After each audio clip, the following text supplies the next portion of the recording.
YouTube, Sandra here, making another debunking video. Yes, and for the next couple of days, you can expect a new debunking video every day, actually. So yeah, I'm just gonna spam these out for a while, actually. Not to mention that I'm working on 2 big videos as well, so look forward to those. But anyway, today we're gonna debunk a video that I was actually supposed to debunk a long time ago, but I just never got around to it. Well, they make all kinds of claims about how sunlight can cure all kinds of diseases, and how wearing sunglasses may actually end up making you ill or even give you cancer. Yes, not kidding. Anyway, let's begin. Heal Yourself with Sunlight is the title of your book. That goes against current thinking in terms of the value of sunlight. Mm-hmm. It used to be called heliotherapy, was what you said. Yes. Could you tell us about that? Yes, Heal Yourself with Sunlight is just a natural phenomenon that most people are not even aware of that are exposed to the sun. All right, so heliotherapy. Well, light therapy is actually an established way of treating certain illnesses. It's actually true that you can use light therapy for, certain types of diseases or illnesses, and, at the very least treat their symptoms. Like, for instance, if you have a problem with acne, being out in the sun during summer can actually be good because it's going to dry out the acne and it's going to give you a better skin. You need to be careful, of course, so you don't get overexposure and get sunburn, but if you have psoriasis, then yeah, certain frequencies of light can also be used to treat the symptoms there. In fact, in Britain, at the end of the Industrial Revolution and the early 1900s, I believe, they actually used to treat children to light therapy, to expose them to UV radiation, because they had found out that that's how the body forms D vitamins. And this was a way to prevent rickets, which is caused by vitamin D deficiency. So, light therapy, yeah, it's actually a thing. It can be used to treat illnesses or diseases, or at the very least their symptoms. That being said, it's not a miracle cure, and it doesn't work for everything. But anyway, let's go on. Scared of the sun? We're scared of the sun now because when they first introduced sunglasses, which by the way started triggering a massive increase of cancers.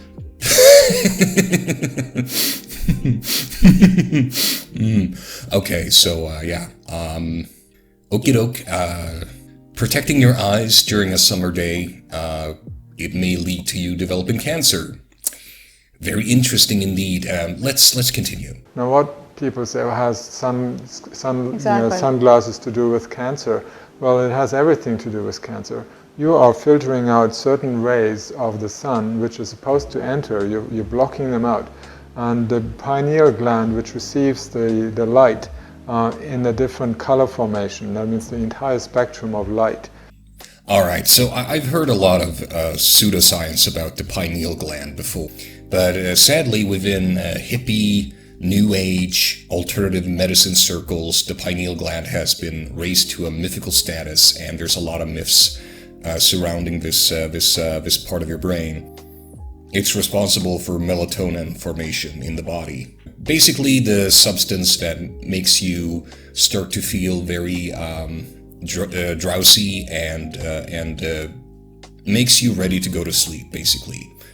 A lot of people who suffer from insomnia has a problem with melatonin formation in their body.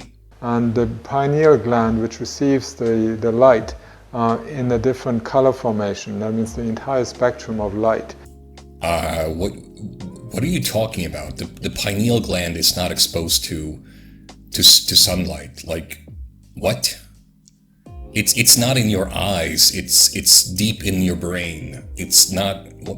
I mean, your eyes catch the sunlight, and through special rods and nerve cells, the signal is transmitted to your brain, and this can activate the pineal gland.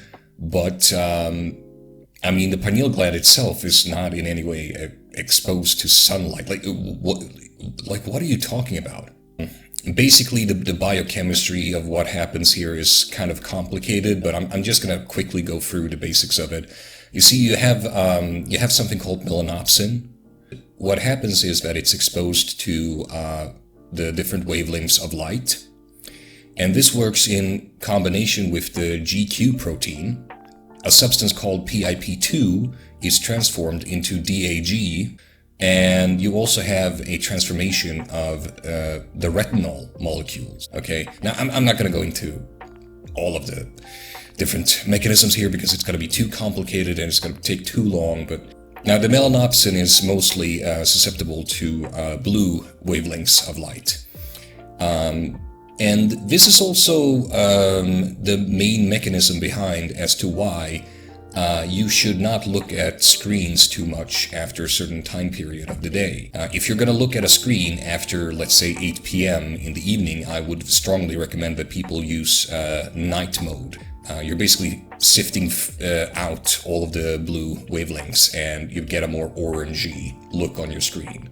And it can be a little bit daunting to look at first, but you get used to it after a certain time. Don't worry about it. But I would strongly recommend people do that. I do that myself, and it actually has helped me get enough sleep. So it is necessary for the body to have that light. That's why we have a lens that breaks down the white light into 7 colors.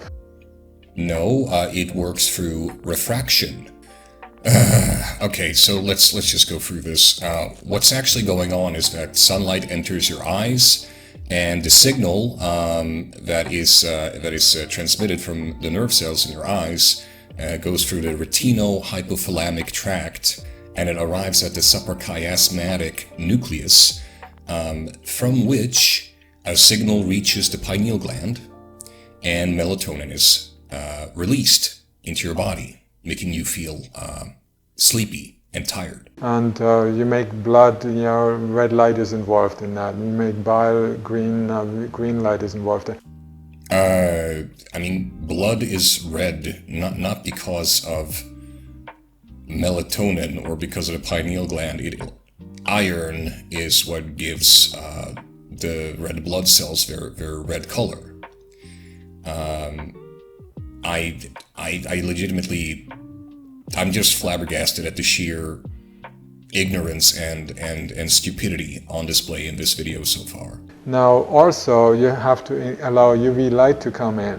When you do that, you are producing a hormone in the brain that is responsible for the melanin production in your skin. No, like what? Melanin has nothing to do with the brain per se. The brain doesn't produce melanin like it produces melatonin. Melanin is produced directly in your skin. As soon as certain cells called melanocytes detect UV radiation that can be damaging to DNA, which is basically what gives you sunburn, for instance, it produces melanin to protect your skin cells. It has nothing to do with the pineal gland whatsoever. What are you even saying at this point? So if you're not getting the UVs through your Yes. eyes and the pineal gland. Let's say you wear sunshades, the body thinks it's dark outside, Okay. and then it doesn't make that hormone that is responsible for producing the melanin to protect your skin. So a lot of people may start to wear sunglasses as soon as it starts to become more bright outside, and that's a bad idea because it's actually good if you get acclimated to the sunlight during that time period. It's going to help you get out of that low that people usually have during winter when it's dark. And then during summer, when it's at its brightest of the day, then yeah, you should probably wear sunglasses. It's gonna be less strain for your eyes, and it may actually protect your eyes as well. But at the start of spring, it's a good idea not to wear sunglasses actually, even when it's bright outside, because we do know that winter depression can last longer if you do. So. But that's basically the only medical thing I can think of that has anything to do with what this guy's talking about that's actually sound and true. There are studies after studies, which you can read up in my Sunlight book, Heal Yourself with Sunlight, that show that every disease, including severe illnesses like MS, MS is a multiple sclerosis where the myelin sheet, the fatty sheet around the nerves, it diminishes, and that damages the nerves, and then you have you have diminished motor sensory responses. So your body's after a while you end up in a wheelchair, and then you may even die from it. So it's a very common thing now because we have been told stay out of the sun. Okay, so MS is an illness that's very serious, and it's a very tragic condition, and it can lead to weakening of muscles, and it can also lead to death. MS is primarily caused by myelin being depleted around your nerve cells, and myelin is needed to protect your nerve cells as well as help electrical signals being transmitted. And if the myelin sheets are, eroded away from the nerve cells, your nerve cells become exposed and can more easily be damaged, and also electrical signals are going to be traveling at a slower rate than before. And so what basically happens with people who have MS in their muscles, let's say, the electrical signal that they are sending to their muscles to move basically takes a much longer time than normal to be transmitted, and the signal can actually be lost altogether due to how slow it is. And this is a gradual process, and eventually it can lead to you dying because you can't breathe anymore. That's what it is. It has nothing at all to do with what you're talking about. Okay, you know what? I've had enough of this video. It's just too dumb at this point. Anyway, I hope you enjoyed, and expect a couple of debunkings being uploaded now every day for a while. Take care. Bye.